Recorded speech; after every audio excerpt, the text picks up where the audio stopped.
¿Estás planeando instigar alrededor de 50 guerras en todo el mundo para controlar el tercer mundo? Eso ya no va a suceder. Creo que esa era ha terminado en gran medida. Occidente necesita comprender que solo es una colección de países en el mundo. No hay nada extraordinario en Estados Unidos. Es simplemente uno de los casi 200 países a nivel mundial. Necesitan entender que no es una ciudad en una colina. Es solo un país. Así que relájate. Eres solo otro país.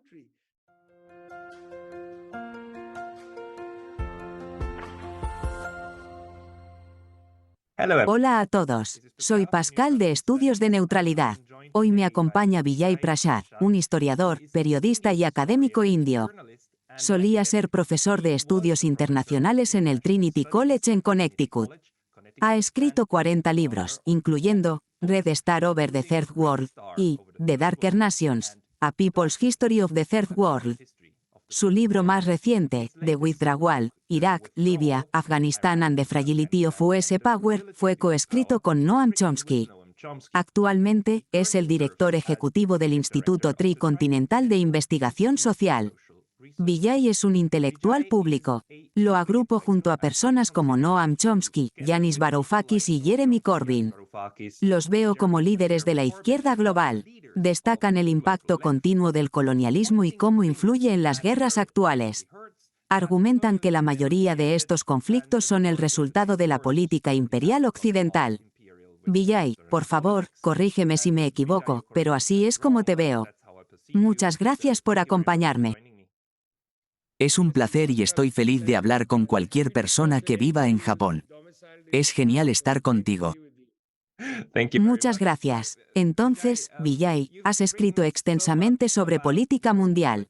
Te has enfocado especialmente en el tercer mundo. Estoy utilizando este término entre comillas porque proviene de los estados no alineados. Estos estados querían ser independientes de las dos grandes potencias. ¿Dónde ves a estos países del tercer mundo hoy en día? ¿Cómo están tratando de evitar involucrarse en esta nueva guerra fría que se está desarrollando ante nosotros? Actualmente nos encontramos en una situación muy desafiante. Hace tan solo unos días, antes de nuestra conversación, Pascal, el Panel Intergubernamental sobre el Cambio Climático, o IPCC, publicó un documento resumen. Si no lo has leído, te sugiero que lo evites porque es bastante alarmante. Es realmente inquietante ver sus hallazgos de que la crisis climática está empeorando. Ese es un problema. Cada año, agencias de la ONU como el Programa de Desarrollo de las Naciones Unidas, la Conferencia de las Naciones Unidas sobre Comercio y Desarrollo e incluso el Fondo Monetario Internacional publican informes. Estos informes destacan la creciente desigualdad social en el mundo, una desigualdad profunda y grave. Miles de millones de personas luchan por encontrar comida todos los días, no solo millones o cientos de millones, sino miles de millones. Esta es la evaluación de la Organización de las Naciones Unidas para la Alimentación y la Agricultura. La ONU y su Programa de Alimentos, el Programa Mundial de Alimentos, PMA, son entidades significativas. Considerando la actual catástrofe climática, el aumento de la desigualdad y la desesperanza global, uno podría esperar que esta sea una excelente oportunidad para que las principales potencias del mundo se unan.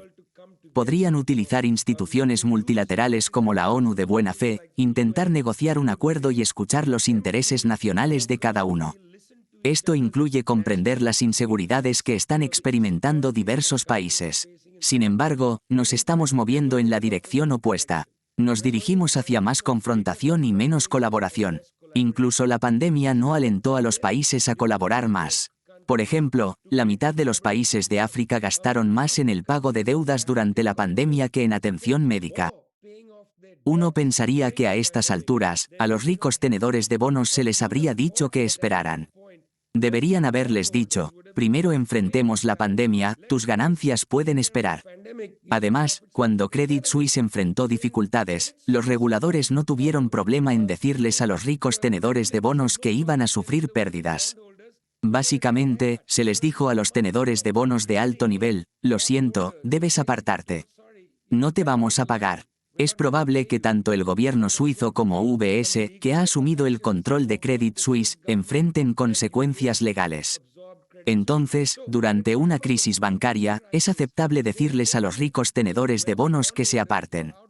Sin embargo, durante la pandemia, a estos tenedores de bonos aún se les permitió reclamar riqueza de los países africanos. Given this confrontation, given this lack of concern for the climate catastrophe, Ahora, considerando este enfrentamiento y la falta de preocupación por la crisis climática y la desigualdad social, no es sorprendente que cada vez más países del sur global y del tercer mundo estén empezando a decir: espera un momento, no queremos seguir al occidente ni siquiera a Rusia o a cualquier otro.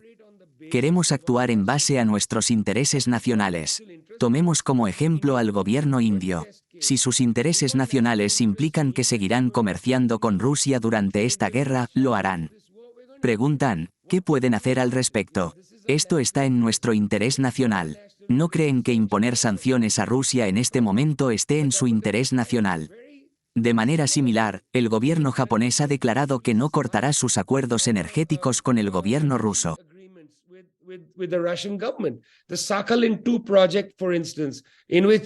El proyecto Sakhalin 2 es uno en el que Japón tiene una participación financiera significativa.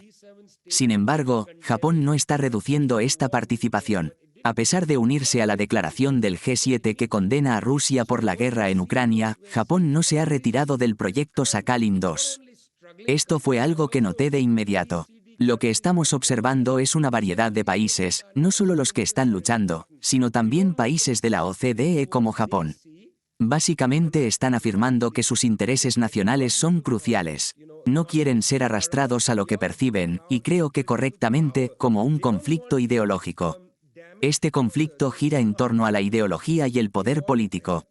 Estos países no están dispuestos a dañar aún más su situación económica para ayudar a mantener la dominancia de los países occidentales en el mundo. Esta perspectiva, en gran medida, nos ayuda a entender por qué muchos países parecen estar diciendo que no están seguros de involucrarse profundamente en este conflicto. La perspectiva ideológica que Occidente, en particular, tiene sobre la guerra en curso en Ucrania es significativa, ¿verdad? Desde el punto de vista occidental, una vez más es una batalla entre el bien y el mal.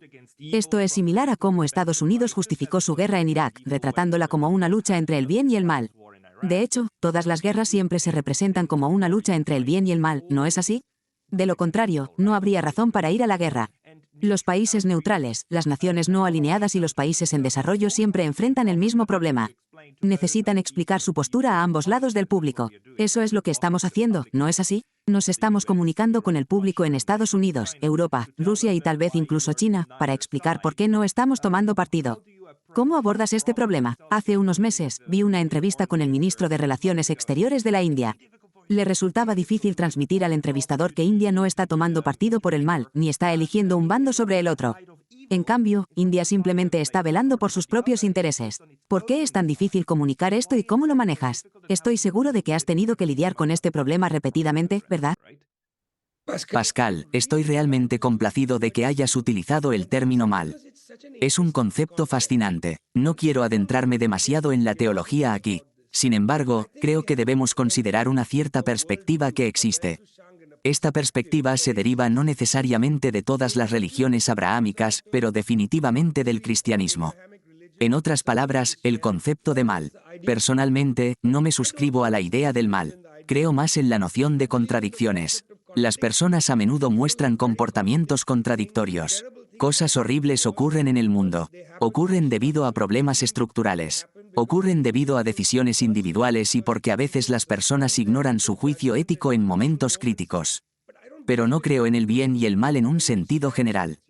Por ejemplo, no creo que el gobierno de Estados Unidos sea inherentemente bueno y que todo lo que hace resulte en salvación.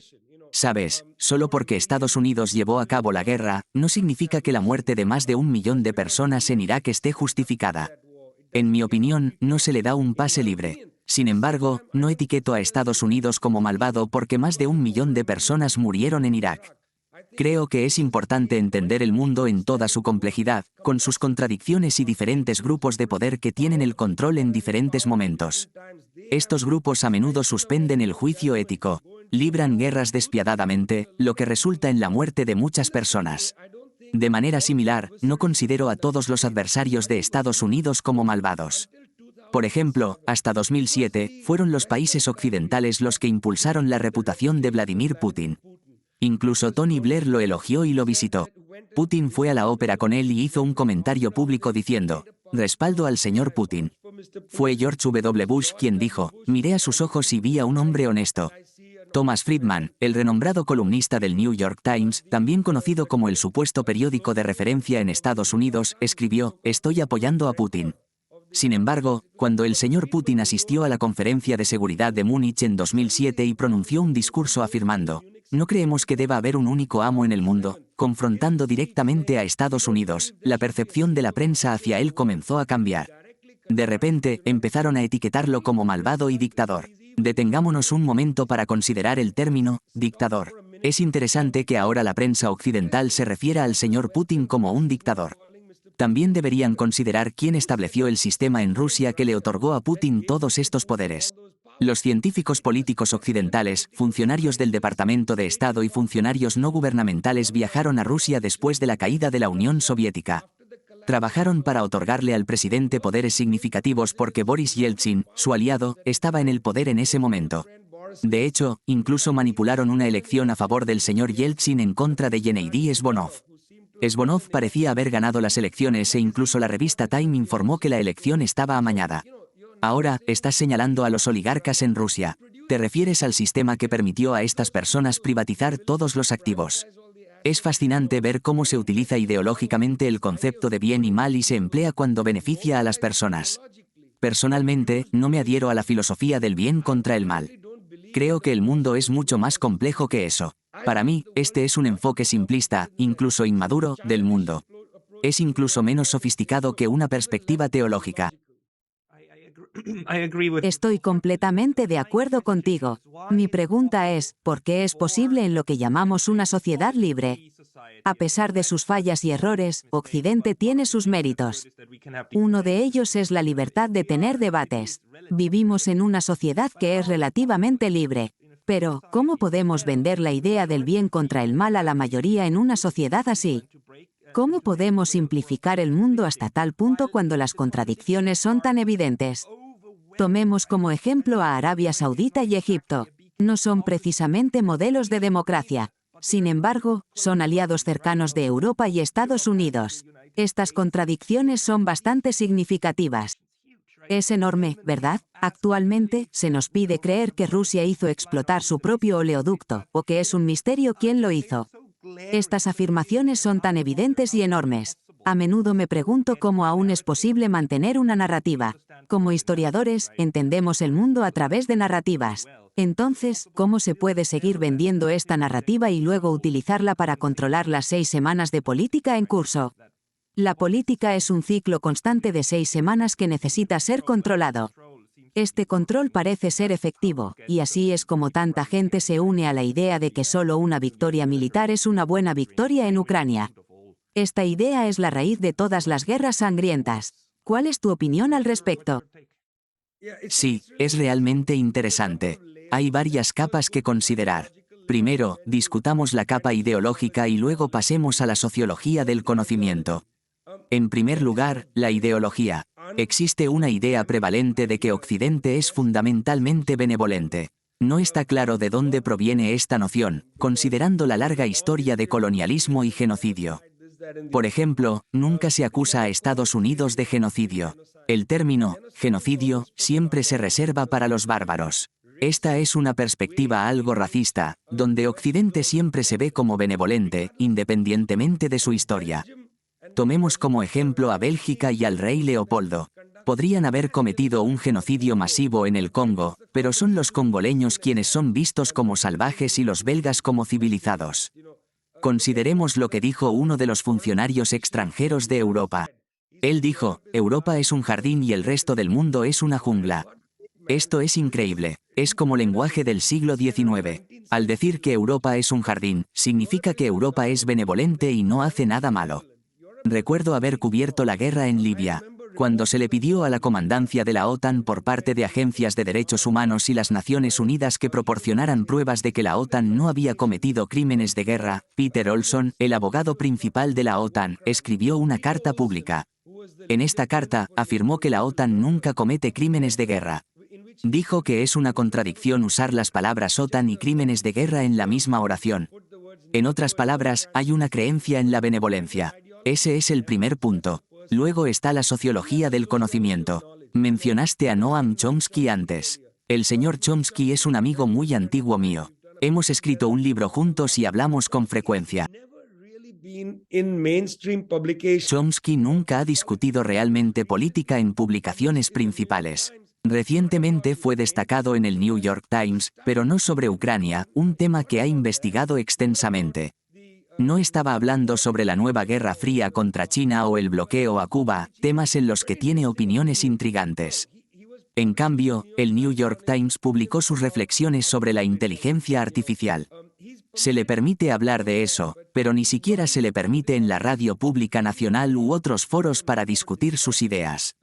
A menudo expresa su frustración al respecto. A su manera, tiene acceso a numerosas plataformas, pero suelen ser mucho más pequeñas que las principales.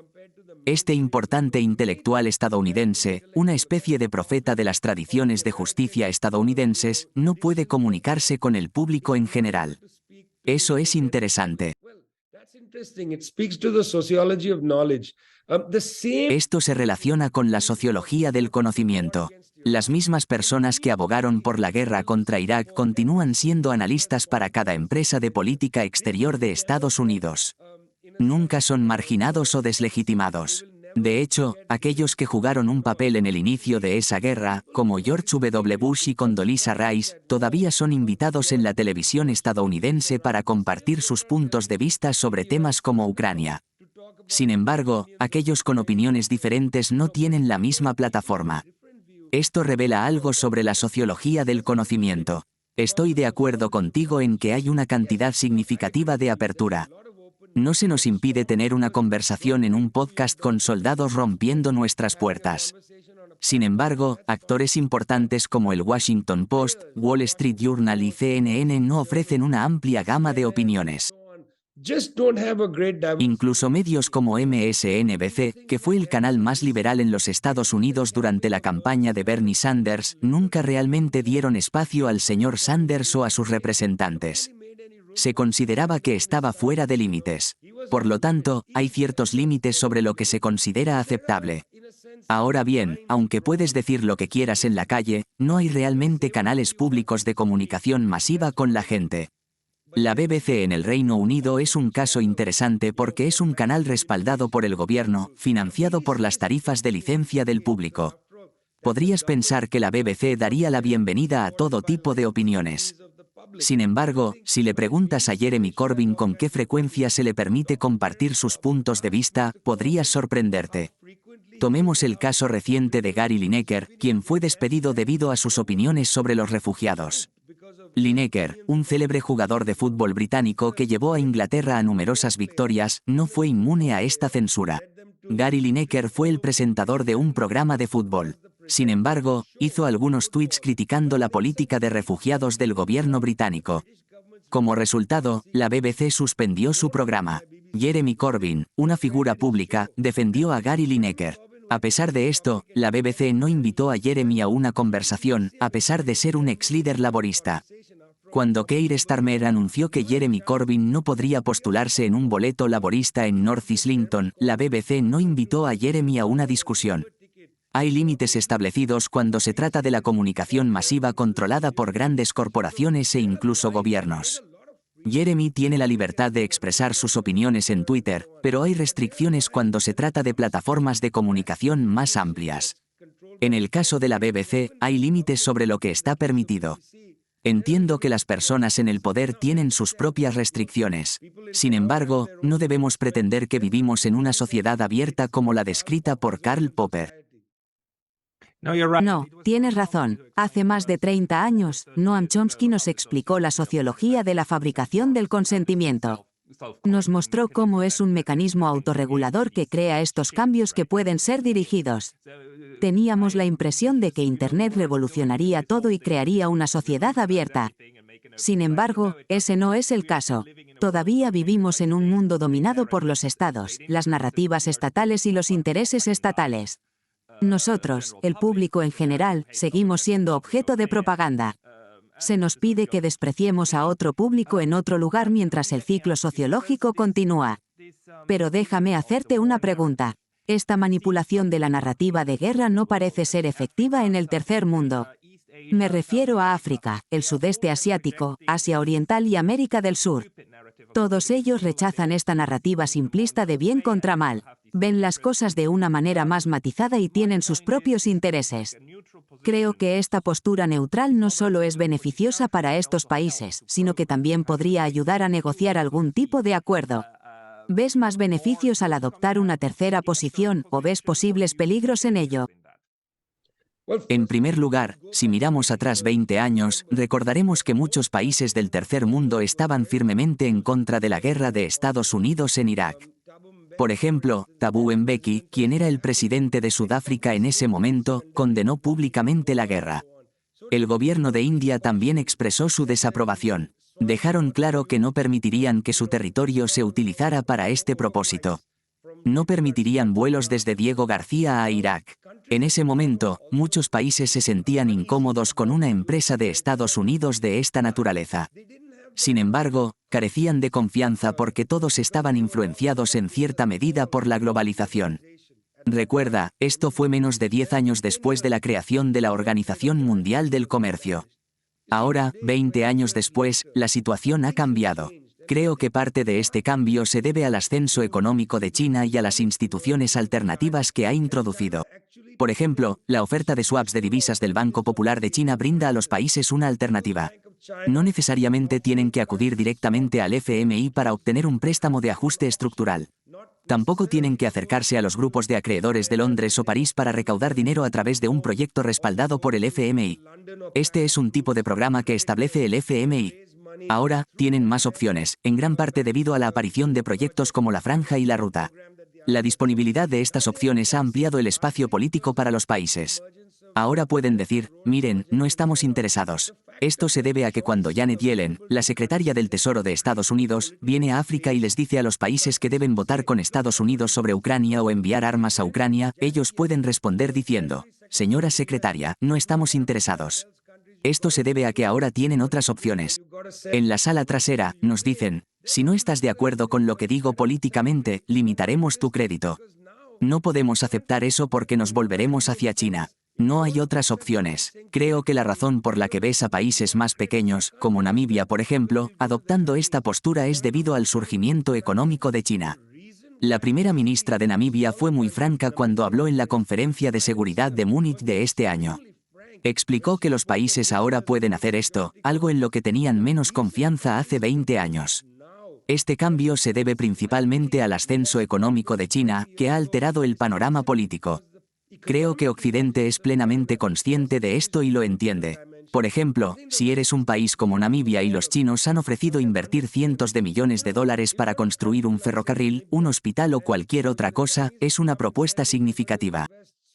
La Embajada de Estados Unidos ha aconsejado no aceptar el trato. En respuesta, es probable que el gobierno de Namibia pregunte qué puede ofrecer la embajada en su lugar. Sin embargo, debido a la huelga de impuestos en curso en Estados Unidos y la financiarización de la economía, el gobierno estadounidense no puede hacer una contraoferta. La Corporación del Reto del Milenio, establecida por la administración Bush en 2004, estaba destinada a ser una nueva versión del Cuerpo de Paz o el Plan Marshall. Ahora, se está utilizando para competir contra China. Estamos hablando de cientos de millones de dólares aquí. Anthony Blinken, quien visitó recientemente Níger en la región del Sahel, prometió 150 millones de dólares en ayuda humanitaria. Esta es una cantidad que China puede proporcionar en solo 15 minutos. Incluso pueden proporcionarla en efectivo. Tienen mucho más excedente disponible para diversos tipos de inversiones. Esto le da a los países mucha confianza, Pascal. Ya no están atrapados en 2002. Ahora están en 2023, enfrentados a estas opciones. Creo que esto explica muchas de las dudas públicas. Los países están diciendo, mira, no quiero declarar públicamente mi postura sobre esto. No está en mi interés nacional. ¿Por qué? Porque no quiero y no necesito hacerlo. En primer lugar, no puedes obligarme. Tengo opciones desde China. Además, quiero informarte que también tenemos relaciones duraderas con Rusia. Otro punto a considerar es que muchos de estos países, especialmente en África, Sienten gratitud no hacia Rusia, sino hacia la Unión Soviética por su apoyo durante el movimiento de liberación nacional. La generación actual está ahora en el poder. He hablado con muchos de ellos que son jefes de importantes oficinas en el continente africano, como ministros de finanzas, ministros de relaciones exteriores y, en 2 casos, jefes de gobierno. Expresan abiertamente su gratitud a la Unión Soviética por su ayuda durante los movimientos de liberación en los años 60 y 70. Ahora consideran a Rusia como un viejo amigo. Este sentimiento también juega un papel importante en India, un hecho que no debe subestimarse. La gente puede no recordar que en 1971, durante la Guerra de Liberación de Bangladesh, Estados Unidos envió la 7ª flota para amenazar a India. En respuesta, India firmó un tratado de amistad con la Unión Soviética. Incluso el gobierno de derecha actual en India hace referencia a ese evento. Afirmar que no pueden abandonar a los rusos, quienes les ayudaron en su momento de necesidad. Me preocupa que uno de los resultados que los Estados Unidos y Occidente, incluyendo la Unión Europea, saquen de esta situación sea que necesitamos más intervención en estos países que no se están conformando. Podríamos sentir la necesidad de guiar a los namibios de vuelta al camino correcto. Me preocupa que los Estados Unidos ya esté mostrando signos de esto. Hay un ataque contra aquellos que están indecisos o no están de nuestro lado. ¿Ves algún riesgo en esto? ¿O crees que las opciones disponibles ahora harán más fácil para el tercer mundo navegar la próxima o la nueva Guerra Fría? Quiero decir, mira, no quiero minimizar los peligros o restarles importancia. De hecho, hay peligros reales. Sin embargo, lo que diría a Washington, París y otros es buena suerte. París ha sufrido recientemente una derrota estratégica en Burkina Faso y Mali. Creo que les resultará difícil avanzar en Níger y Benín. Por el momento, Níger y Benín parecen ser naciones amigables. Pero sus gobiernos están en una posición precaria. Esto se debe a que sus poblaciones están observando los gobiernos militares en Burkina Faso y Mali. Estos gobiernos están liderados por jóvenes que priorizan el bienestar de sus ciudadanos. Estos países le están diciendo a los franceses que no son bienvenidos en la región del Sahel. Las derrotas que Francia está experimentando por parte de estos países más pequeños son significativas en términos de su poder e influencia global. Así que, buena suerte. Quiero decir, buena suerte a Estados Unidos. No creo que las 2 visitas de Blinken, una a Etiopía y otra a Níger, den resultados positivos. Etiopía ha desarrollado una relación muy hostil con Occidente debido a la guerra contra el pueblo de Tigray y otros factores. Esto ha llevado a una actitud fuertemente antiimperialista en Etiopía.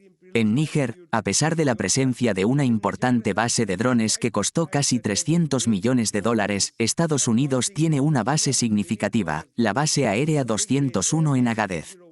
Los franceses también tienen una importante mina de uranio en la ciudad de Arlit, al norte de Agadez y cerca de la frontera con Libia. Controlar todo esto es un desafío. 2 factores amenazan el control occidental en el Sahel, que sirve como caso de prueba para nuestra discusión. El primer factor es el elemento yihadista que fue avivado por la guerra imprudente de Occidente contra Libia. Este elemento ahora está amenazando la mina de uranio francesa en Arlit. El segundo factor es la inestabilidad de estos gobiernos. Jóvenes oficiales militares en estos países están mirando al palacio presidencial y acusando a los líderes de corrupción. Están amenazando con tomar medidas en su contra. Creo que estos jóvenes oficiales no están inclinados a formar alianzas con los franceses o los estadounidenses. No pueden ser fácilmente influenciados o comprados. Sus perspectivas son diferentes. Por lo tanto, no creo que lo que Occidente pretende hacer, como instigar 50 guerras en todo el mundo para controlar el tercer mundo, suceda más. Creo que esa era ha terminado en gran medida. Occidente necesita entender que solo es una colección de países en el mundo. No hay nada extraordinario en Estados Unidos. Es simplemente uno de los aproximadamente 190 países en el mundo. Deben entender que no es una entidad superior. Es solo un país. Deberían relajarse y darse cuenta de que son solo otro país. No hay nada extraordinario en ellos. Esto es similar a Israel. No hay nada extraordinario en ello.